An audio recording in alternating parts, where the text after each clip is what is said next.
Hello, everyone. Welcome to the English Mind podcast. Hello, friends. Nice to see you again.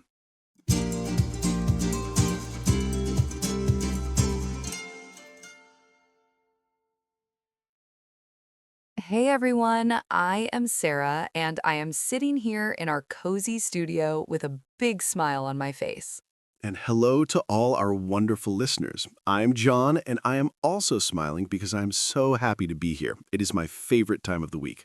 How are you doing today, Sarah? I am doing fantastic, thank you, John.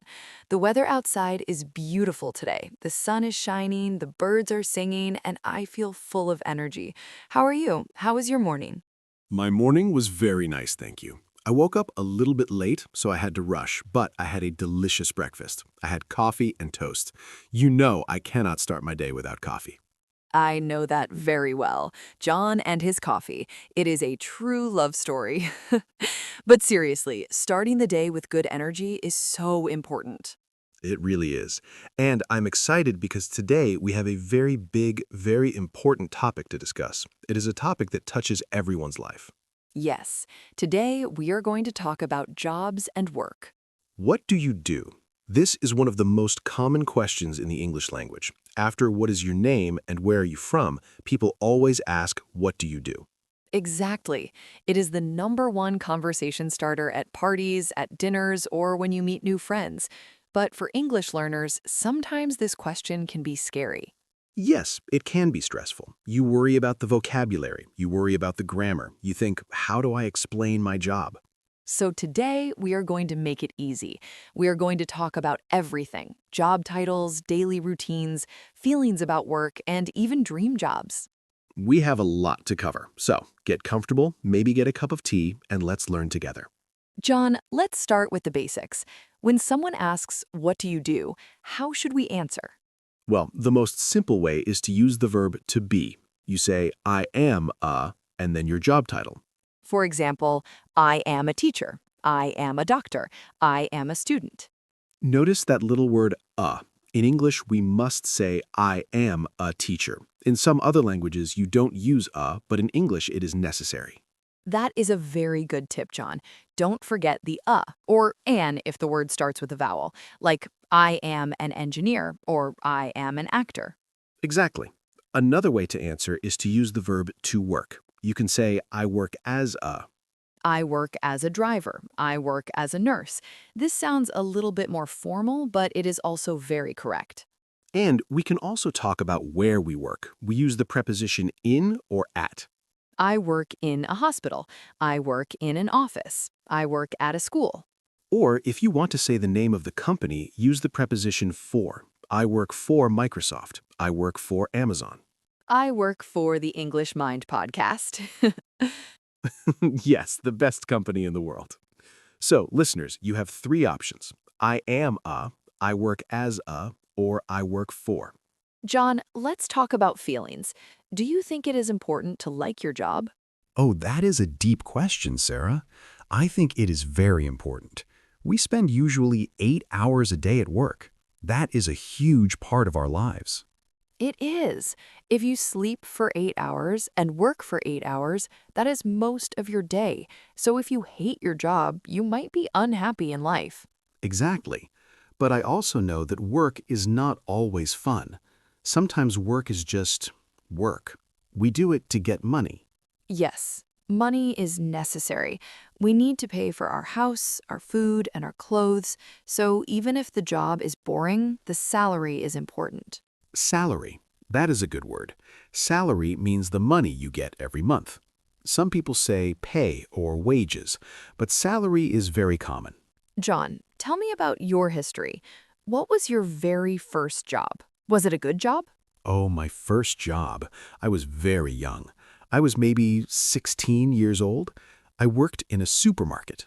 A supermarket. That is a very classic first job. What did you do there? I was a shelf stacker. That means I put the food on the shelves. I took the cans of beans and put them in the right place. Was it interesting? No. It was incredibly boring. I did the same thing again and again, but I liked my colleagues. Colleagues. That is an important word. Colleagues are the people you work with, your coworkers. Yes, we had a lot of fun.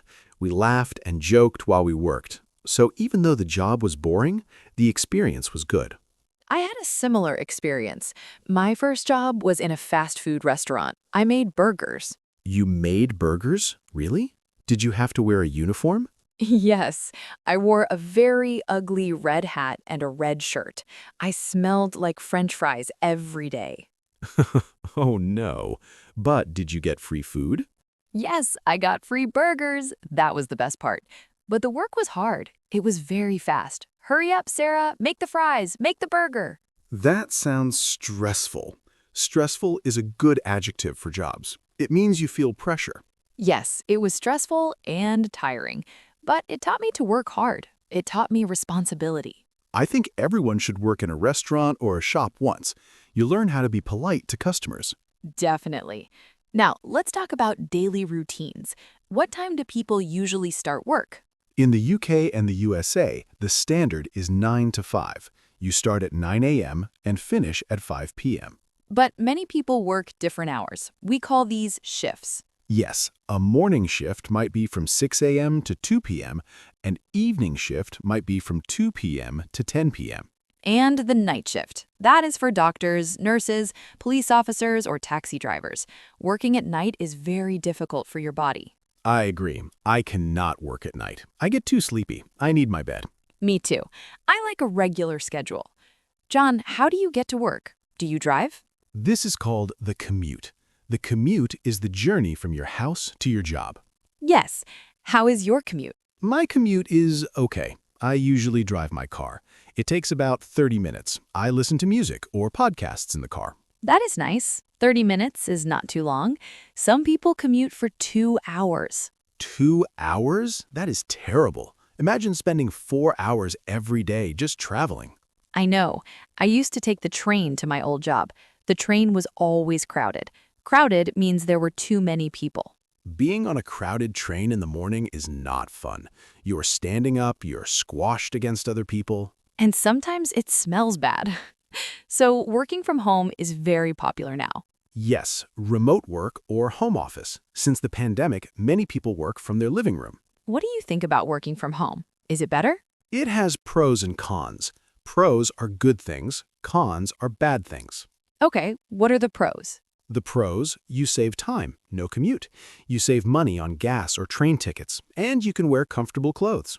I love working in my comfortable clothes, and you can make your own fresh coffee in your kitchen. But the cons, it can be lonely. You don't see your colleagues. You don't chat by the water cooler. And sometimes it is hard to stop working. You work and work and work because your computer is always there.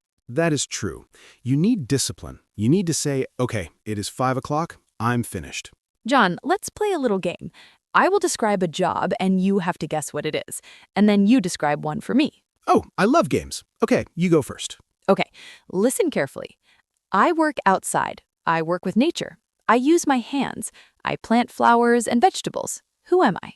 You work outside with flowers. Are you a farmer? Close, but usually smaller than a farm. Ah, are you a gardener? Yes, I am a gardener. That sounds like a lovely job. Very peaceful. Okay, my turn. Ready? Ready.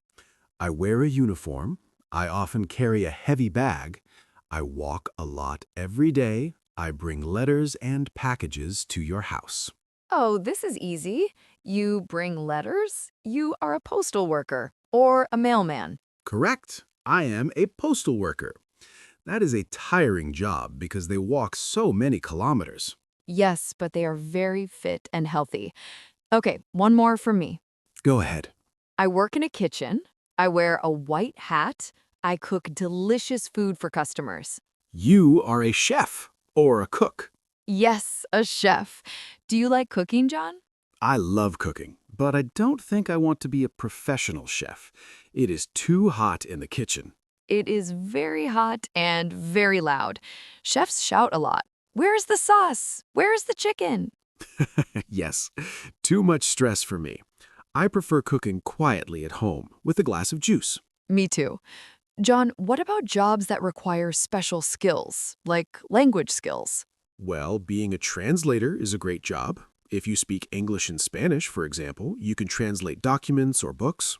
Or an interpreter. An interpreter translates speaking. They listen and speak at the same time. That is very difficult. Very difficult. Your brain must be very fast. John, let's talk about job interviews. This is a big topic for our listeners. Oh, job interviews. That moment when you are sitting in a chair, sweating, and the boss is looking at you. It is scary, but we can prepare for it. What are some good words to use in an interview? You should describe your personality positively. You can say, I am hardworking. Hardworking means you are not lazy. You work with energy. You can say, I am organized. This means you are tidy and you plan your time well. You can say, I am a team player. This means you work well with other people. And talk about your experience. You can say, I have 5 years of experience in sales, or I have experience using computers. And be confident. Look the boss in the eye. Smile. A smile shows you are friendly. And dress nicely. Don't wear your pajamas to the interview. Please, no pajamas. Wear a shirt or a suit or a nice dress. First impressions are important. Sarah, what if you don't have a job right now? How do you say that in English? You can say, I am unemployed, but that sounds a little sad sometimes. Yes, a better way to say it is, I am looking for a job, or I am between jobs. I am between jobs sounds very positive. It means I finished one job and soon I will start another. Or if you are a mother or father who stays home, you can say, I am a homemaker, or I am a stay-at-home mom or dad. And that is the hardest job in the world.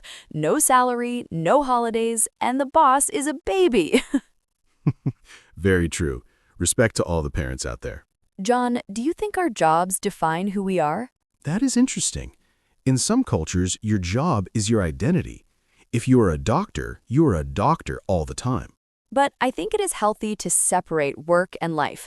You are John. You're a podcaster, but you are also a friend, a brother, a gardener, a cook. Yes, we are many things. Work is just one part of the pie. It is a big slice, but not the whole pie. I like that image. The pie of life. Sarah, let's talk about dream jobs. If you could do any job in the world, what would you do? I have two answers. My realistic answer and my fantasy answer. Give me the fantasy answer first. My fantasy dream job is to be a travel writer. I want to travel to beautiful countries, stay in nice hotels, eat exotic food, and write stories about it. Wow, that sounds amazing. Getting paid to travel. Yes, but my realistic dream job, actually, I think I am doing it. I love talking to people. I love teaching English. That is a wonderful thing to say. You are happy where you are. What about you, John? What is your dream job? Well, when I was a little boy, I wanted to be an astronaut. An astronaut going to the moon? Yes, I wanted to float in space and see the Earth. But then I realized I'm scared of heights. Being scared of heights is a problem for an astronaut. A big problem. So now my dream job would be maybe a photographer? I love taking photos of nature. You are very creative, John. I think you would be a great photographer. Thank you. Maybe one day. It is never too late to change careers. That is very true advice. Some people change jobs when they are 40 or 50 years old. We call that a career change. It is brave, but it can make you very happy. John, let's talk a little bit about office objects, vocabulary for the things we use at work. Good idea. If you work in an office, you have a desk and a chair. You have a computer or a laptop. You might have a printer to print paper documents. You have pens, pencils, and a stapler. A stapler. That is a funny word. I love the sound of a stapler. Click, click. And you probably have a calendar to check the dates. And the most important thing, a coffee mug. Of course. The coffee mug is essential office equipment. What about people who work with their hands, like a mechanic? A mechanic fixes cars. They use tools. They use a wrench, a hammer, a screwdriver. And they wear overalls to keep their clothes clean. A hairdresser uses scissors and a hairdryer. A doctor uses a stethoscope. That is the thing they put on your chest to listen to your heart. Specific vocabulary depends on the specific job, but everyone uses a phone. Yes, Speaking on the phone in English can be scary for learners. It is harder than face-to-face because you cannot see the person's mouth. My advice for phone calls is speak slowly. And don't be afraid to say, "Could you repeat that, please?" Could you repeat that, please, is a magic sentence. Use it. People are usually happy to help. Also, you can say, "Please speak more slowly." Yes, it is better to ask than to not understand. Sarah, what about holidays? Everyone loves holidays. In the UK, we often call it annual leave. This is the paid holiday time. How many days of annual leave is normal? In Europe, it is usually about 20 or 25 days a year, plus the public holidays like Christmas or New Year. That is quite good. In the USA, it is often less, maybe only 10 days. That is very short. I need my holidays to relax, to recharge my batteries. Recharge batteries. I like that idiom. It means to get your energy back. What do you do on your days off, John, when you are not working? On my days off, I try not to check my emails. I turn off my phone. I go for walks. I read books. I cook. That is a healthy balance, work-life balance. It is important to leave work at work. Yes, don't bring your stress home to your family. John, we have covered so much today. We talked about how to introduce your job, the difference between to be and to work. We talked about shifts, commutes, salaries, and colleagues. We played a guessing game about gardeners and chefs. We talked about interview skills and dream jobs. I feel like we wrote a whole book about jobs today. It is a big topic, but I hope our listeners feel more prepared now. Listeners, remember, your English does not need to be perfect. When you talk about your job, just try to be clear. Tell your story. People are interested in you. They want to know what you do. And if you don't know a word, use your hands or describe it. If you forget the word mechanic, you can say, "I fix cars." Everyone will understand. That is excellent advice. Description is better than silence. Before we go, John, I want to ask our listeners to do something. What is the homework today, Teacher Sarah? I want you to write in the comments below. Answer the question, what do you do? Oh, yes, we want to know. Are you a student, a teacher, an engineer, a mother? Or tell us what is your dream job. I would like to be a... Write it down. It's great practice. We read every single comment and we try to reply to as many as possible. We love our community. You guys are the best. Well, John, I think it is time to clock off. Clock off means to finish work. Is it 5 p.m. already? Time flies when you're having fun. It certainly does. Thank you, John, for this wonderful conversation. I learned a lot from you today. And thank you, Sarah. You're a great colleague. Oh, thank you. And a massive thank you to everyone listening to the English Mind podcast. If you enjoyed this video, please help us. You can support the channel by clicking the subscribe button. Subscribing is free and it helps us make more videos for you. Also, hit the like button if you learned a new word today. And share this video with your friends who are learning English. Let's help everyone speak better. Have a wonderful day at work or a wonderful evening at home. Be safe, be happy, and keep talking. Goodbye, everyone. See you in the next episode. Bye-bye. Take care.